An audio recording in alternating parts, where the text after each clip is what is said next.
소크라테스는 왜 독배를 마셨을까? 성찰하지 않는 삶은 살 가치가 없다. 이 한 문장 때문에 한 남자가 죽었습니다. 기원전 399년 아테네 감옥에서 독배를 마신 70세 노인. 그는 왜 자신의 철학을 포기하지 않고 죽음을 선택했을까요? 이거 진짜 놀라운 이야기입니다. 생각해 보십시오. 요즘 같으면 미안하다. 내가 잘못했다 하고 넘어갈 일인데 이 철학자는 끝까지 굽히지 않았습니다. 그리고 2400년이 지난 지금도 우리는 이 사람 이야기를 하고 있습니다. 소크라테스 말입니다. 오늘은 이 철학자가 목숨을 걸고 지키려 했던 성찰하는 삶이 무엇인지, 그리고 그것이 우리에게 왜 중요한지 알아보겠습니다. 이 영상을 시청한 후에는 여러분도 이래서 이 철학자가 죽음을 택했구나 하고 이해하실 겁니다. 우리는 정말 제대로 살고 있을까요? 잠깐, 여러분 어제 뭐 하셨습니까? 아침에 일어나서 스마트폰부터 만지셨습니까? 쇼츠나 릴스를 보고 유튜브를 보고 출근해서 하루 종일 일하고 저녁에 집에 와서 넷플릭스 보다가 잠들고. 맞나요? 주말에는 어떠신가요? 피곤해하면서 침대에서 하루 종일 핸드폰만 보거나 아니면 어디 갈까 하면서 남들이 SNS에 올린 맛집, 멋진 곳 찾아다니고. 그런데 정작 나는 왜 이렇게 살고 있지? 라는 질문에는 답이 없습니다. 그냥 다들 이렇게 사니까. 이게 대부분의 답입니다. 여기서 재미있는 실험 하나 해보겠습니다. 지금 이 순간 여러분 자신에게 물어보십시오. 내가 진정으로 원하는 게 뭐지? 나는 왜 지금 이 일을 하고 있지? 내 인생의 목적이 뭐지? 어떤가요? 바로 답이 나오나요?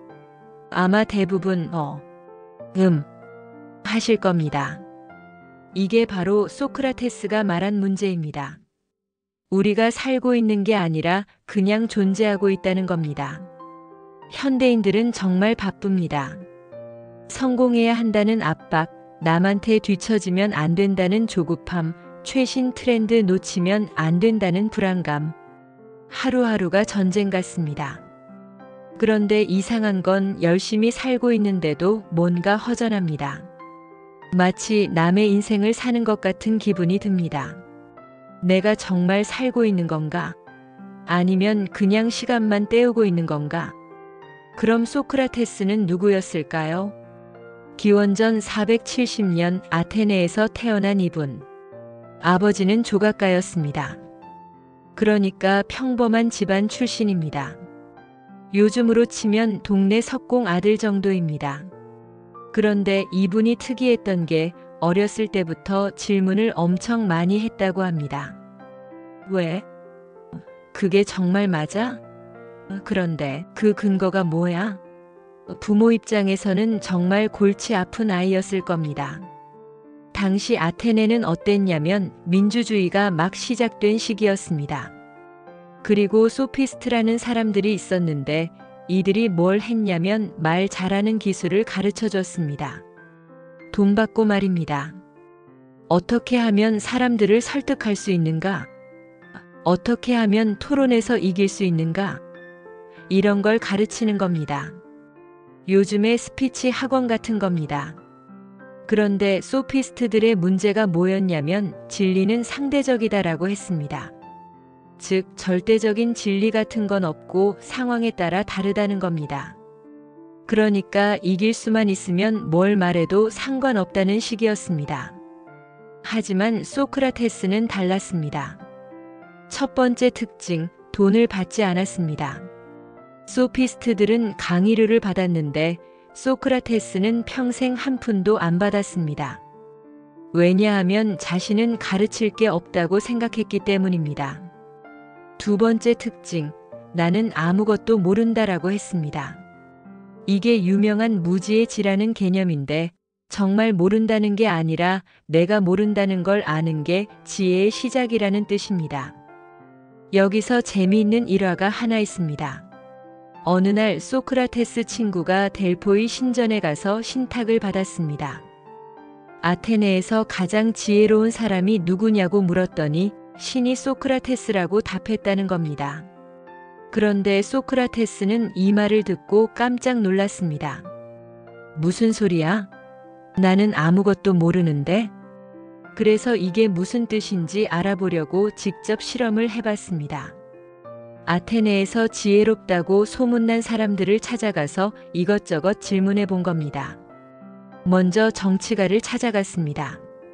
정의가 뭔가요? 정의는 법을 지키는 거지. 그럼 법이 잘못됐으면 어떻게 하나요? 그건 다음에는 시인을 찾아갔습니다. 아름다움이 뭔가요? 아름다움은 보면 알지. 그럼 못생긴 사람이 아름다움을 느낄 수 있나요? 그건 마지막으로 장인을 찾아갔습니다. 기술이 뭔가요? 기술은 경험이지. 그럼 경험 없이는 기술을 배울 수 없나요? 그건. 결론은 모든 사람이 자신은 뭔가를 안다고 생각하는데 정작 깊이 파고들면 아무도 확실한 답을 못한다는 거였습니다. 그때 소크라테스가 깨달은 게 이거였습니다. 아, 신탁의 뜻이 이거구나. 다른 사람들은 모르면서 안다고 생각하는데 나는 모른다는 걸 알고 있으니까 그나마 낫다는 거구나. 세 번째 특징, 산파술. 소크라테스는 자신의 어머니가 산파였다고 합니다. 산파는 아이를 낳아주는 사람이 아니라 산모가 아이를 낳을 수 있게 도와주는 사람입니다. 마찬가지로 소크라테스도 상대방에게 답을 주는 게 아니라 질문을 통해서 상대방이 스스로 답을 찾을 수 있게 도와줬습니다. 예를 들어보겠습니다. 어떤 사람이 용기가 뭐예요? 라고 물으면 소크라테스는 답을 주는 게 아니라 질문을 합니다. 용기 있는 사람을 본 적 있나요? 네, 전쟁에서 싸우는 군인이요. 그럼 도망가는 군인은 겁쟁이인가요? 당연하죠. 그런데 전략적 후퇴는 어떤가요? 이것도 겁쟁이인가요? 그건 아니죠. 그럼 용기와 무모함의 차이는 뭔가요? 이런 식으로 계속 질문하다 보면 상대방이 내가 생각한 용기의 개념이 이상하네 라고 깨닫게 되는 겁니다. 그럼 소크라테스가 말한 성찰이 정확히 뭘까요? 소크라테스가 말한 성찰하지 않는 삶은 살 가치가 없다는, 단순히 생각 많이 하라는 뜻이 아닙니다. 훨씬 더 깊고 구체적인 의미가 있습니다. 첫 번째, 자동 모드에서 벗어나기. 여러분, 아침에 일어나서 칫솔질할 때 생각하면서 하나요? 아닙니다. 그냥 자동으로 합니다. 출근길도 마찬가지고 업무도 어느 정도는 자동이고, 문제는 인생 전체가 자동 모드가 되는 겁니다. 여기 재미있는 실험이 있습니다. 심리학자가 대학생들한테 물어봤습니다. 왜 대학에 왔나요? 좋은 직장 구하려고요. 왜 좋은 직장을 구하려고 하나요? 돈 많이 벌려고요. 왜 돈을 많이 벌려고 하나요? 행복하게 살려고요. 그럼 지금은 행복하지 않나요? 보십시오. 행복하게 살려고 하는 일들이 정작 지금을 불행하게 만들고 있습니다. 이게 자동 모드의 함정입니다. 소크라테스는 이런 당연하게 여겨지는 것들에 질문을 던져야 한다고 했습니다. 정말 좋은 대학에 가야 할까? 정말 안정적인 직장이 최고일까? 정말 결혼해야 행복할까? 이런 질문들이 불편하신가요? 그래서 대부분 사람들이 안 합니다. 하지만 소크라테스는 이 불편함이야말로 성장의 시작이라고 봤습니다. 두 번째, 진짜 나를 찾기. 여기 또 다른 재미있는 이야기가 있습니다. 어떤 젊은이가 소크라테스한테 와서 물어봤습니다. 선생님, 저는 정치가가 되고 싶어요. 어떻게 해야 할까요? 소크라테스가 답했습니다. 먼저 내 자신을 알아라. 그게 무슨 뜻이에요? 너는 왜 정치가가 되고 싶으냐? 사람들을 도우려고요. 그럼 지금은 사람들을 안 돕고 있나? 그건 아닌데.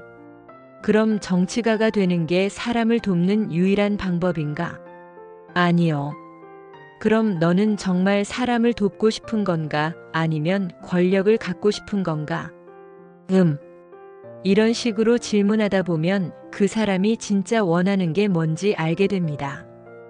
때로는 본인도 몰랐던 진실을 발견하게 됩니다. 세 번째, 책임지는 살.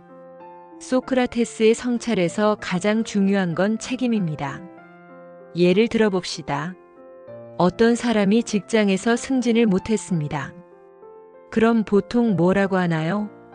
상사가 나를 싫어해서, 회사가 불공평해서, 운이 없어서. 하지만 소크라테스식으로 생각해보면 내가 승진할 만한 실력이 있었나? 내가 동료들과 좋은 관계를 맺었나? 내가 회사에 어떤 기여를 했나? 이렇게 자신에게 질문을 던지는 겁니다. 쉽지 않습니다. 남 탓하는 게 훨씬 편하니까 말입니다. 하지만 소크라테스는 이것이야말로 진정한 자유의 시작이라고 봤습니다. 남 탓하는 순간 내 인생의 주도권을 남에게 넘겨주는 것입니다. 네 번째, 소크라테스의 일상. 그럼 소크라테스는 실제로 어떻게 살았을까요? 매일 아고라라는 아테네 시장에 나가서 사람들과 대화했습니다. 돈도 안 받고 명예도 안 구하고 그냥 진리를 찾기 위해서만 했습니다. 아내 크산티페는 정말 힘들었을 겁니다. 남편이 돈도 안 벌어오고 하루 종일 철학 얘기만 하니까요. 실제로 크산티페는 성질이 더러웠다고 기록되어 있습니다. 어느 날은 크산티페가 화가 나서 소크라테스한테 물을 끼얹었다고 합니다. 그런데 소크라테스가 뭐라고 했을까요? 천둥 다음에는 비가 오는 법이지. 이 정도로 여유가 있었습니다. 왜냐하면 자신이 하는 일의 가치를 확신했기 때문입니다. 또 다른 일화도 있습니다. 소크라테스가 추운 겨울에 맨발로 다녔다고 합니다. 군대에서도 마찬가지였습니다. 사람들이 왜 신발을 안 신나요? 라고 물으면 발이 추위에 익숙해지면 더 자유로워진다고 답했습니다. 이게 그냥 고행이 아닙니다. 외부 조건에 의존하지 않고 살겠다는 철학이었던 것입니다. 그런데 여기서 정말 놀라운 반전이 있습니다. 소크라테스의 철학은 현대 자기계발서와 완전히 반대입니다.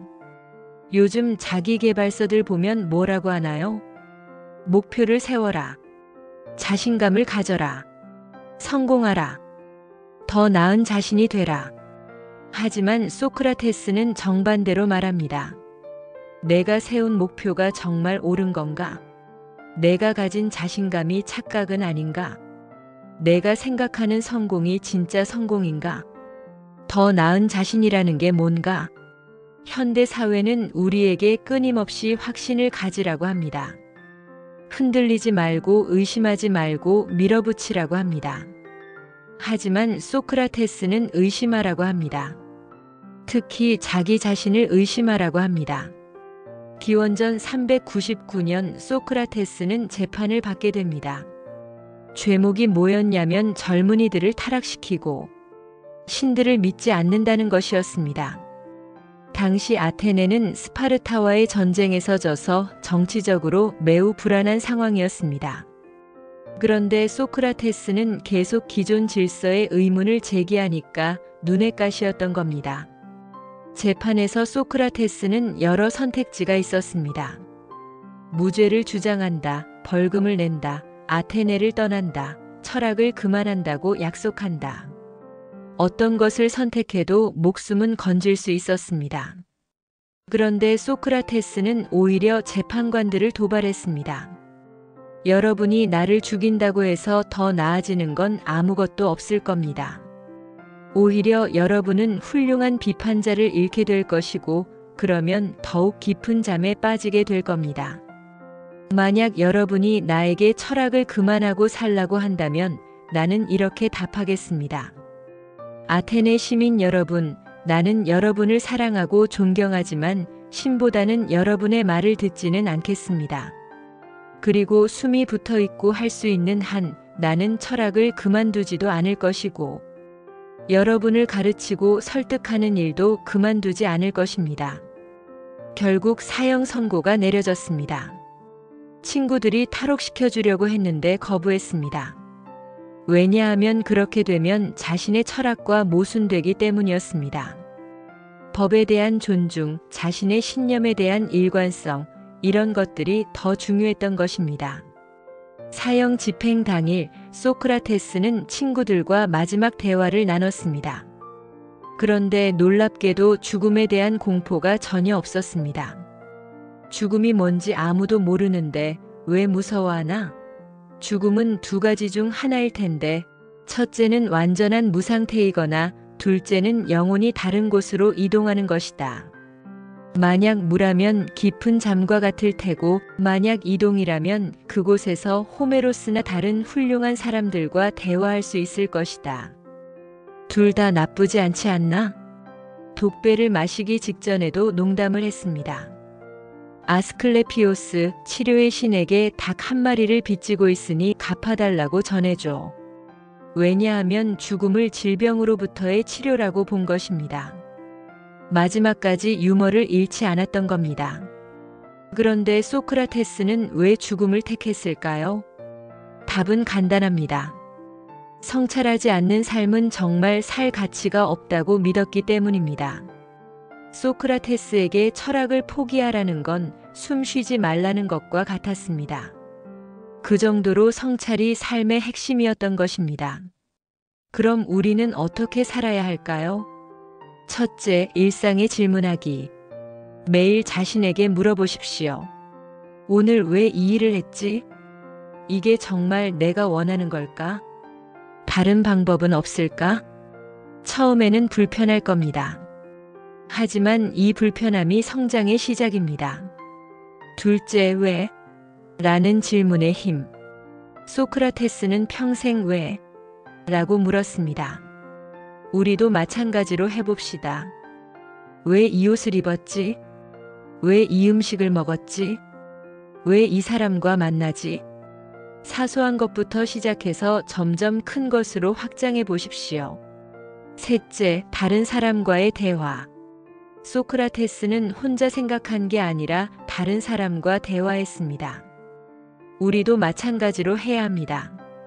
하지만 여기서 중요한 건 SNS상의 가벼운 대화가 아니라 진짜 깊은 대화입니다.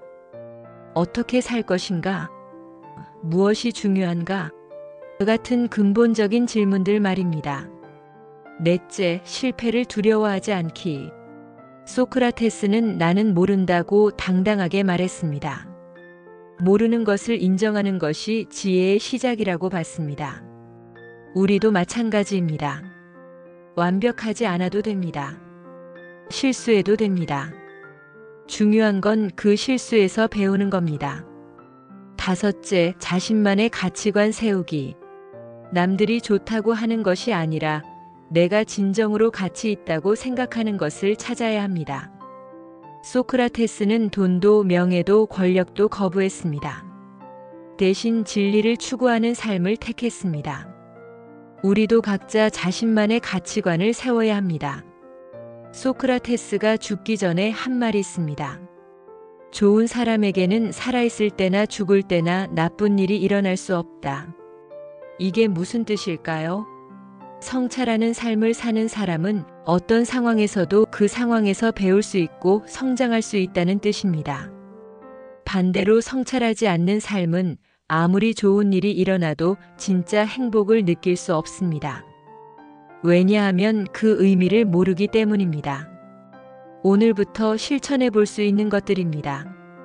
잠들기 전 5분 성찰, 오늘 하루 어땠지? 뭘 배웠지? 내일은 어떻게 할까?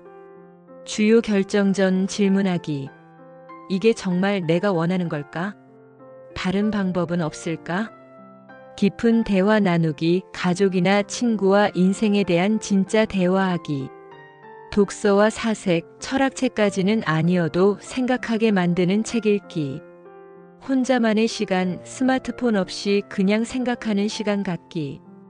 2400년 전 한 철학자가 목숨을 걸고 지키려 했던 성찰하는 살. 그게 오늘날 우리에게도 여전히 중요한 이유가 여기에 있습니다. 정보가 넘쳐나고 선택지가 무수히 많은 현대에야말로 더욱 절실히 필요한 지혜일지도 모르겠습니다. 오늘 밤 잠들기 전에 자신에게 물어보십시오. 나는 정말 살고 있는가? 아니면 그냥 존재하고 있는가? 이 질문이 불편하다면 그게 바로 변화의 시작입니다.